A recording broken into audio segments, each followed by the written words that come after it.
আজ তোমার কেমন দাম দাদা? আরে এখন তো আমার দাম বেশি নয়। তোর দাম বাড়ক না কেন? ওকে লোক সস্তায় পাববে। দেখিস তো বোন, এ আবার চলে আসছে ভিখারির মতো। আরে এত ভিখারি নয়, ললসন। এ পেপে, তোকে কি জুড়ে চাটলো রে? তুই চুপ কর শালা পচালু। এই এই তোমাদের মালিক মানে দোকানদার কোথায়? আমাদের মালিকের কথা বাদ দিন তো, এ শালা পাশের দোকানের মেয়ের সাথে গল্প করছে। আচ্ছা যাবো, তুমি কি নিবে? তাড়াতাড়ি বলো তো। আমি তো আলু নিতে এসেছি, সবজির ভিডিও করবো বলে। ও আচ্ছা, তুমি আমার ভাইকে ফুলকপির সাথে ঘাপলা করতে গিয়ে তুমি আমার ভাইকে ধরে ফেলেছিলে। হ্যাঁ রে, এই আলুটাকে না আমি একদম হাতে নাতে ধরেছিলাম। তাই তো, আচ্ছা যাই হোক, তুমি আমার তরফ থেকে ফুলকপিটাকে চুমু দিয়ে দিবা। ইয়া, ছি ছি, তুই তো শালা তোর ভাইয়ের মতো গাবলা পাস রে। আরে শুধু আমি না, আমাদের পুরো বংশটাই গাবলাবাজ। আরে এটা কোন ধরনের চাতুর মালিক? রে আমি রাতে পড়বো। হ্যাঁ, করে দিলে তো গাদ্দারি মালিক। আমি সালা অপেক্ষা করে আছি তুমি কখন আমার মধ্যে ঢুকাবে, আর তুমি সালা এই লঙ্গিটারে নিয়ে চলে আসছো।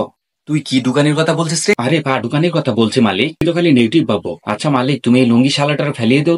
বাবু কম কথা বলো, তোমার থেকে বেশি আমি মালিককে রিল্যাক্স করাবো।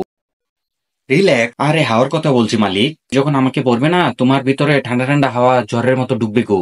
আর ভেতর থেকে মালিক যখন গরম গরম পাদের হাওয়া ছাড়বে না, তখন কি হবে বলো? হ্যাঁ হ্যাঁ, ভেতর থেকে কমসে কম গরম হাওয়া তো বের হয়ে যাবে। ঠিক বলেছো মালিক, এই জায়গাটা তোমারে চারদিকে চাপিয়া ধরে রাখে। বেশি বকছিস তো, আমি চারদিক থেকে ঘিরে থাকি দিকে এই মালিকের সম্মানটা বেঁচে থাকে।